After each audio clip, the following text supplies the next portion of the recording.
All right. Well, beaming into your eardrums. This is only the second time in my life I've recorded in a hotel room. Let's see if that makes the cut. That's mysterious. Yeah, coming to you live. Well, not really live, but over later. Alive. 2 weeks later, from a Graduate Hotel in East Lansing, Michigan. Jim, why are we here? Well, every year we come down, we see some friends here, we talk about what we did, and we talk about what we're going to do. So we visit with one of our clients here in Michigan, and we definitely take a very unusual path to get here. Yeah, we used to fly, and then one time, probably almost guaranteed it was you.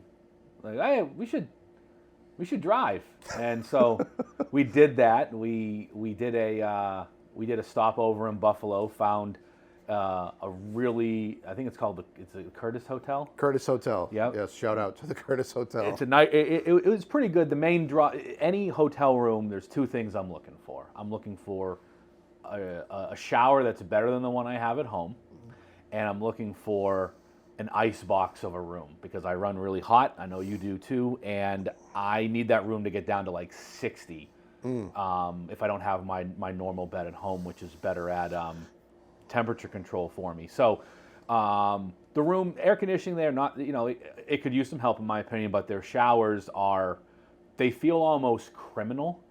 Yeah. In the amount of water you get hit with. I call it an embarrassment of water. It is. Yeah. I wouldn't want to have that at my home. Cost aside, it would feel just wrong using that much water. And to clarify, it's not one shower head. It's one of those showers that has 1, 2, 3, 4, 5, 6 shower heads, and there's a command control pad in the shower that you can turn on different shower heads, set different temperatures, all that kind of stuff. And I agree with you. I would not use that normally. But your well would be dry in about a minute and a half. I have a well, so that would be nonsensical for me to do. So we stopped off there. We the first time we stopped off there, and then we finished off the trip. And I think we might have done it that way twice, maybe. And then we decided to go separately, but this was last spring, and the only reason why was I had additional things to do out here with some other clients before you came out. So, and you also weren't sure if you wanted to drive or if you wanted to fly. Right. So we said, well, let's just maximize flexibility. So we each did our own. You ended up driving, but we ended up taking 2 separate vehicles. And this time, I said I want to do the first leg in one shot. I just want to drive. It's 12 and a half hours. I just want to go. I don't want to stay over at a hotel. And you wanted to kind of keep your regular cadence, so we said, well, let's do the separate thing again. And I woke up at I set my alarm for 4, but woke up at 2:45. I was like, I'm awake, ready to go. So I loaded up the car with everything previously the night before, so all I had to do was just get up and go. I didn't have to worry about what's loaded and everything else. And I know you do this too. I load my car with winter gear, a survival pack, some food, food, water, just out of an abundance of caution. You never know. I mean, you're driving. Buffalo just got absolutely destroyed by snow a few weeks back. And you never know what kind of weather you're going to run into. We ran into some weather driving out here. You were about 40 minutes ahead of me on the road, and you were telling me what's going on. Yeah. I was saying, oh, man. I remember telling you, because you were like, whoa, we just hit some major rain. It's downpouring. I can't see 50 feet. I'm like, yeah, that'll pass, and the sky's clear. And then we're driving a little bit further, and we're talking. And this is something that I think we developed from riding together is that we do appreciate the time together in the car, where, especially at the end of the year, we're talking about the company, we're talking about ideas, we're kind of taking a little bit of time to zoom out. So this is more like, for me, this is more like a working vacation in a way. But I remember saying, oh yeah, clear skies ahead, we're headed into Ohio and looks great to me. And then all of a sudden, oh my God, it's hailing. Yeah. And you were like, oh man, you better just focus on the road. And I was like, yeah, I'm going to hang up. And I think we've unlocked a new level by riding separately. Now, people can look at that from a practical sense and say, well, you're paying for twice the gas, you're paying for twice the wear and tear on your vehicles, all that stuff.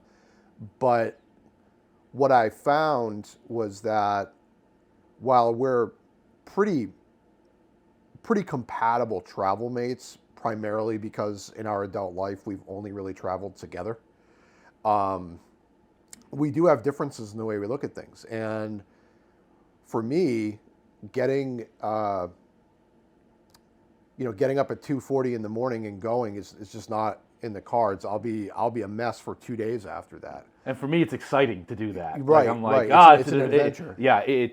It's about it's about the start and the forward momentum. Whereas, I think for you, it's about the journey itself. Yeah, I like to just treat it like I would treat any other day. So almost every day, weekend or weekday, I get up and have coffee with my wife, and we talk and hang out for a little bit. I walk the dogs and hang out with them, and then I either go upstairs in my house to my office, or I travel to our office suite in Shirley. And so I said to myself, how can I emulate that but be on the road? Well, I'm usually at my desk mid-morning in my focus time, and I'm usually done my focus time around 3:30, 4 o'clock. If I make the first leg to Buffalo in 6 hours, that's roughly the same amount of time I would be working. So my focus time remained the same, my schedule remained the same, and we're very lucky that we have this opportunity to approach this in a way that almost, like I said, to me, it's very much feeling like a vacation, and not like that we're doing anything wild or, but we're like what you said at the beginning of this is proving to be so true. This client is, we're going on 6 years. This upcoming year, I believe, will be year 7 with them. And they just feel like friends. There's not a lot of stress around what we have to do while we're out here. And admittedly, I think that's the time, but it's more baked into what that time of working together has. It has led us to have a huge amount of strategic vision within the account. So we know what needs to be done. We know how to do it. We know how to keep things. We can be kind of that thread of continuity. Yeah. Within the organization, and that's really allowed us to do some of our best work, because we're not mired in kind of day-to-day, week-to-week situations. It's much more quarterly and yearly goals that we're primarily focused on.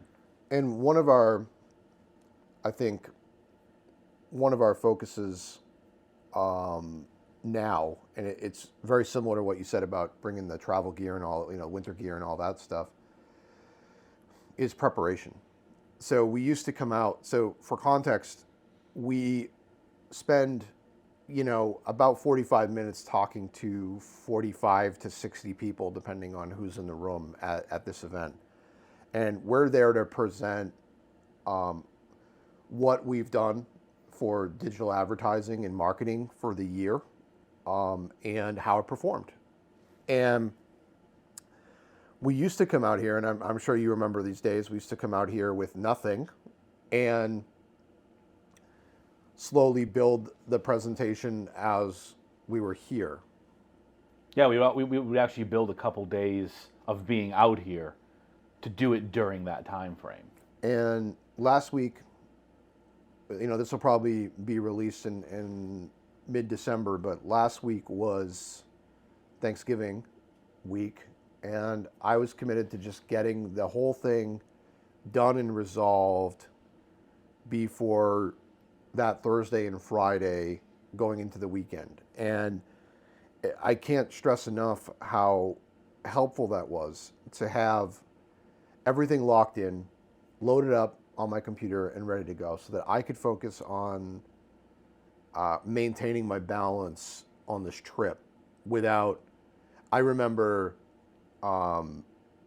sitting with employees in a hotel lobby at midnight because we're still putting together We're slides. still working through, and that's it's funny. And I know Lori, one of the partners here, when she travels, she gets an insane amount of work done while she's traveling. And I really don't know how she does it, because I find it very hard to work in a hotel room, to work at the desk that they had to set up. It's because I'm such a creature of metronome-like habit, where I wake up at the same time every day, I go to the gym, I come home, I have coffee, I eat this peanut butter sandwich, I have some reading time, I sit down at my desk, I go through the... Yeah. When I don't have all of that, I get really confused. Like I can do the maintenance stuff, like popping into our systems and checking notifications and responding to things here and there, but I can't get anything of real substance done. So I can only imagine, honestly, how much it sucks to be sitting in a hotel room trying to pull together what the presentation is going to be, and there was no reason for us to leave it to that point. It just kind of it was happened. a combo of being busy and training. I think that's the key word there, is that trying to get other people to build the presentations and training them takes time, and time that in all reality is better spent together. And I don't have a long-term specific circadian cycle or rhythm that I follow. I'm very much a seasonal, in the summertime when the sun rises earlier, I get up a little bit earlier. In the wintertime, I tend to sleep in a little bit longer. And so I can adapt to support other people's rhythms in a way. So the people that I was dealing with, they were night owls. They would be fine with starting at 8 p.m. and finishing at 1 a.m. And as long as my morning was clear and I could sleep in a little, so was I. But to speak to your thought on Lori and working from the road, I'm kind of in the middle of that. Like, I can do stuff if the whim is there, if the idea is there and it moves me. I do get inspired by being in a new space, and sometimes that just shakes something loose that I hadn't otherwise thought of. And when we're staying in a place like this, so we're in a graduate hotel. The graduate chain, as I understand it, is fairly new, but they put a tremendous amount of effort into the detail of the aesthetic of just about everything. They seem to be... Yeah, the carpets even have custom logoing in them. Right. Did you notice that? Yeah, I did. And of course, you probably were like, oh, I looked at it and I go, what did that cost? Yeah, yeah, and it is actually very much like a hotel chain went to a firm like ours and said, do whatever you want with the exterior and interior of this hotel, because every room is slightly different, everything is customized, everything is highly detailed. There's a lot of curation of art, and it's a very inspiring place. I wonder if my guess is this used to be an old bank, or something, because what else would have the banker's boxes, the vault? There's a vault like device. It's like a round vault. I've never seen one before downstairs. And the dressers here, they all have. They look like they look like a riff on banker's boxes. Yeah, it's usually the graduates that I've stayed at are always obviously, in the name, they sprout up near universities and college campuses.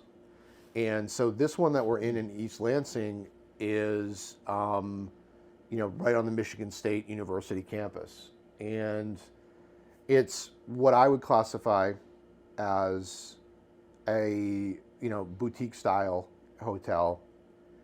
And it's very, very, very visually interesting. I think they're wise to do this. I think that, building out spaces that, for lack of a better term, are Instagrammable, I think is a good idea. I think the hotels there's two types of hotels you stay at. There's one where you want that experience like we have here, and then there's like Holiday Inn Express where Don't dig on my Holiday Inn Express. well, everything is just clean and very. It's a place to sleep, take a shower, and have your stuff. Right, right. But not. There's a little bit more than that. It's not quite as prison-like as I just described, but there's nothing below the surface. Right. Right. Right. And I think there's a time and a place for that. There's a time and a place for this. We're staying here at the Graduate because the event that we're attending this evening happens to be here. So another travel hack that we've adapted is stay as close to where you are presenting or where you are going to be attending events as possible. So when we finish this event, there isn't a 25 or 30-minute drive back to the hotel. It's just walk upstairs. And we've adapted the same thing when we attend conferences and sessions with clients, that if there's a hotel attached to the conference hall, we're staying there. Yeah, that sort of ease is really important, and you really, even if you're staying in a chain, or as much as a lot of organizations operationally would like you to believe that your experience is going to be the same, it almost never is. That sort of operational excellence is incredibly hard to execute on. Therefore, it's incredibly hard to find. So even something with an outward face as being as simple as, say, a Holiday Inn Express, which is I like Holiday Inn Express because they're everywhere. I generally know what I'm going to get, et cetera, et cetera. But even there are differences within the experience, and to me that's a frustration point for me, because the more I can create an expected experience for myself in an already, more than chaotic environment than I normally operate in, the easier it is for me to travel. Mm-hmm. It's not that I dislike travel. I dislike the adjustment to my routine and the prep coming into the travel, and also coming out of it and re-injecting myself back into my routine, because my home office setup, it's very much, it's like a command center. Mm-hmm. And I feel and I've never been in the military, but the best way to, I think, describe it is, it's like the difference between being here stateside in a command center that's, I'm in NORAD, right? I'm there. I got everything at my fingertips. Yeah. Versus I'm in a field command center, no satellite uplink. I got a guy with a radio on his back, and I'm yelling at him, and you can't hear anything, and there's sand, and I can't sleep, and my air conditioning isn't working. I guess I wouldn't make a very good battlefield commander. Yeah, I think it also, there's a very long hangover from, 2.5 years of no travel. That's the other thing too, is that Well, it made me realize how little I actually want it. Yeah. That kind of hangover there.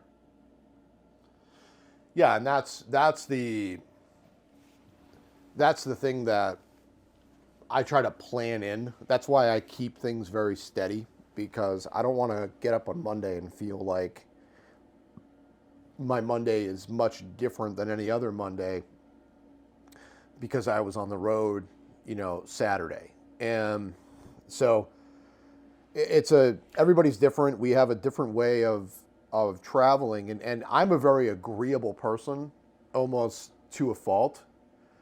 So I was ready to just go along with you on the get up at 2 a.m. and go thing, because I'm a path of least resistance character. I have a tendency to just kind of go, yeah, okay, let's do that. And then when I get to that moment, or perhaps after, really regret that decision. Why did I do that? Why did I do this to myself? I didn't have to.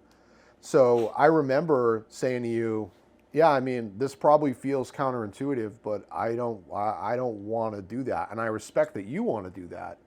So why don't you do your thing and I'll do mine? And I like it because I now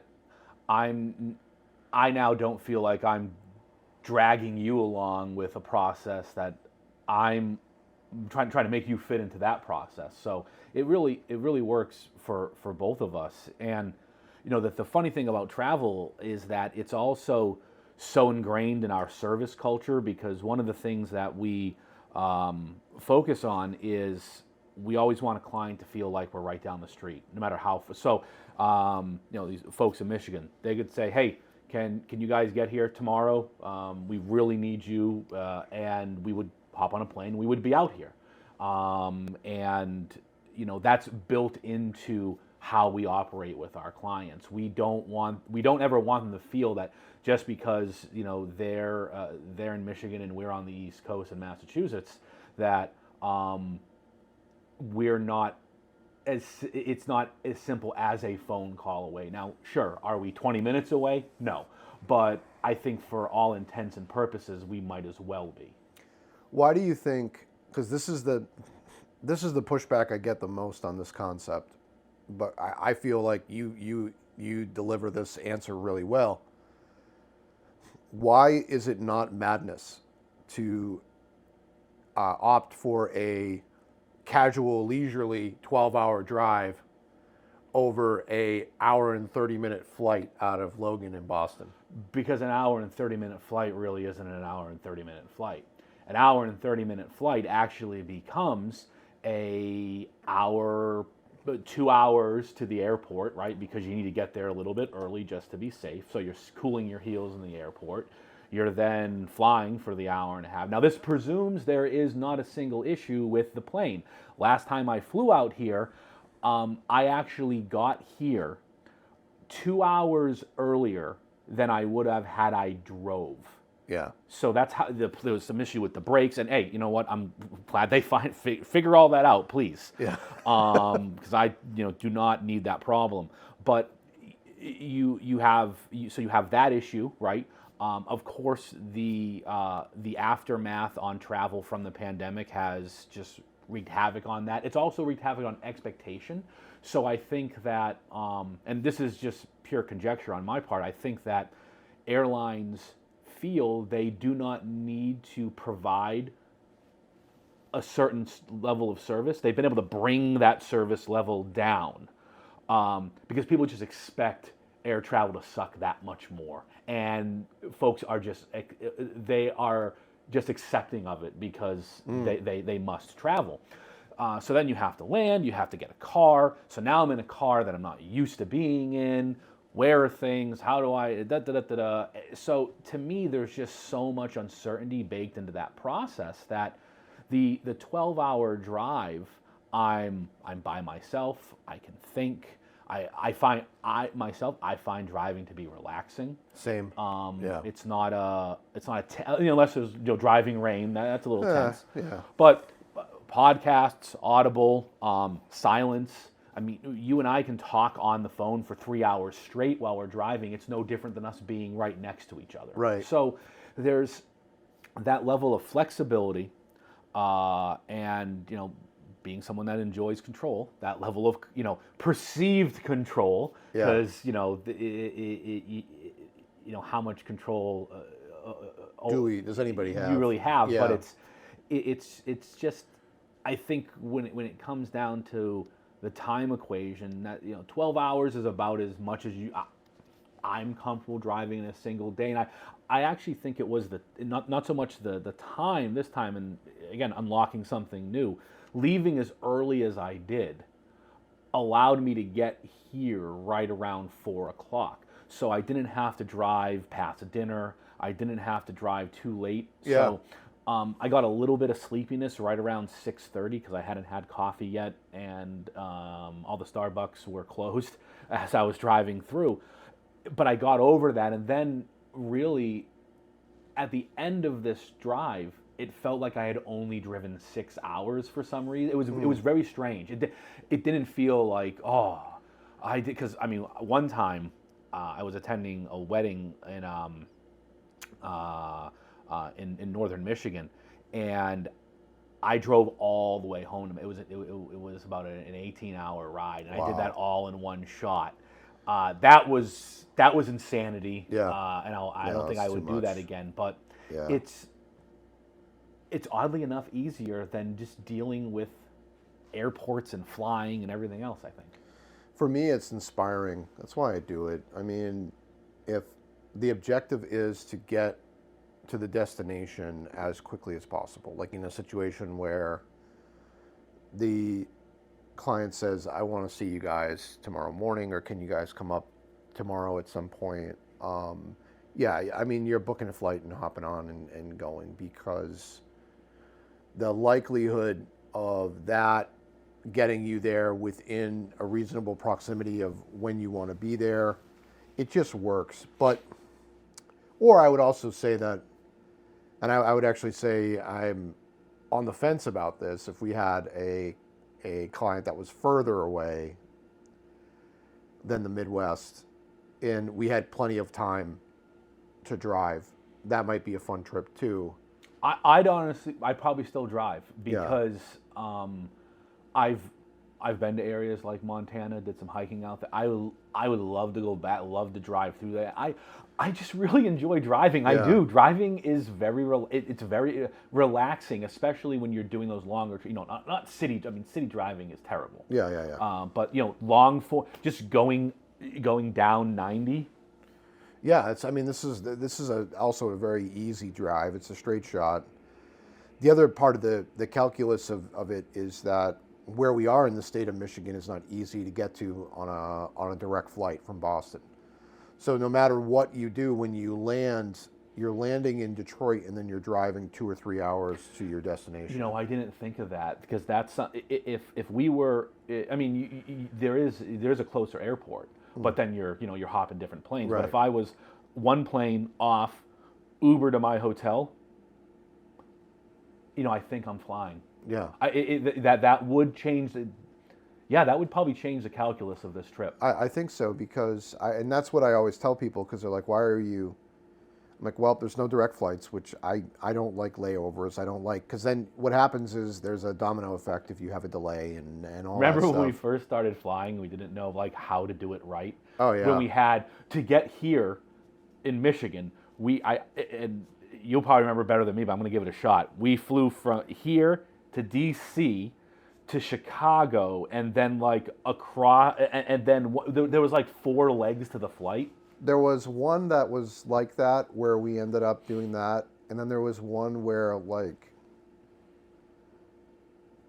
we flew from Boston to Flint, and then from Flint to Detroit. Yes. Which doesn't even make any sense. Like, why would you do that? Yeah. But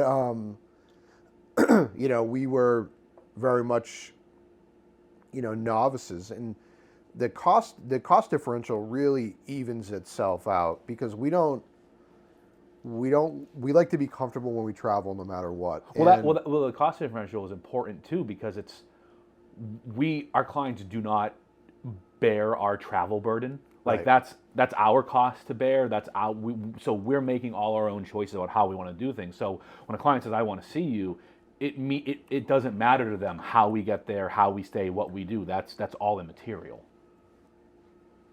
Yeah, and I think that's a very interesting point because you and I have learned how to hack travel, but part of that hack is just, especially with airline travel, spend more.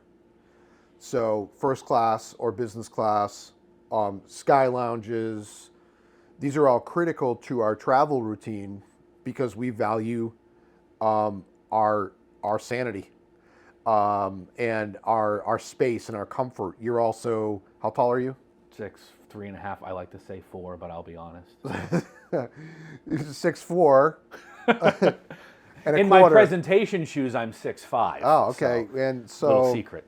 a regular coach seat on more than a 30-minute flight is very, very uncomfortable for you. And so part of that figured in, part of it just being, I don't like turbulence. I understand that turbulence is not going to kill me. You know, it's like hitting a pothole on the road. But being in the front of the plane is more comfortable of a flight than we've also done sitting on the tail of the plane. And that's like riding in the back of the bus when you were in high school. Oh, the fumes. Yeah, the fumes alone. So it's not a great experience. And so I mentioned this in an article or a piece that we wrote for our blog about why we called it the road less traveled, why we take that road. And I've seen the opposite of that. I've seen the red eye guys come in, they have a presentation at 9 a.m. and they fly in and they get to their hotel at 8:45 and walk over or whatever it is. They look completely exhausted. They present for 45 minutes, get in an Uber, go back to the airport, and fly back home. And it just seems like madness to me. Yeah, and I mean, granted, the way we travel is a privilege, right? Right. Because when we first started traveling, we couldn't travel this way. Right. It wasn't possible. It would have been. It just the economics wouldn't have worked. I remember doing an in and out in Chicago once, and one of the things that I always say is we run our business for what it is, not for what it might be. The day may come that we have to travel that way again. I would argue that we'd be seriously questioning if we should continue doing whatever this is. Yeah. But we're very, very we're lucky that we've been able to harness the opportunity to travel the way that we do, because there's so many negatives that a poor travel plan present, that having the opportunity to do it the right way really leads to much greater benefits. Amen.